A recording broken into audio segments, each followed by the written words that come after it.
આગળ સમાચારો તરફ નજર કરીએ તો વડોદરા જિલ્લાના સાવલી વિસ્તારમાં બ્રિજની ગુણવત્તા મુદ્દે ચાલી રહેલા વિવાદ વચ્ચે હવે પૂર્વ મંત્રી કહી શકાય કે આ પ્રકારે ખાસ મહત્વના સમાચાર સાવલીના ધારાસભ્ય દ્વારા મુખ્યમંત્રીને કરાયેલી રજૂઆત અંગે જીતુ વાઘાણીએ જણાવ્યું કે વિકાસના કામોમાં ગુણવત્તા જળવાઈ રહે તે રાજ્ય સરકારની પ્રથમ પ્રાથમિકતા છે।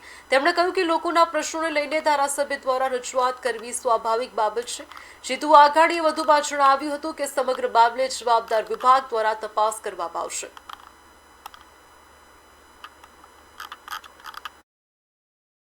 કોઈ પણ પ્રતિનિધિ આવું ધ્યાન દોરે એ સરાહનીય બાબત છે। પ્રજાનો પૈસો છે એ યોગ્ય રીતે વપરાય એમના માટેની આપણા સૌની સહિયારી જવાબદારી છે। ત્યારે આવું કંઈ પણ થયું હશે તેના ઉપર ચોક્કસ કડક એક્શન લેવા માટે રાજ્યની સરકાર એ તૈયાર છે અને એક્શન લેશે। આવું અવારનવાર મુખ્યમંત્રીએ કહ્યું છે, હું પણ સરકાર વતી કહું છું।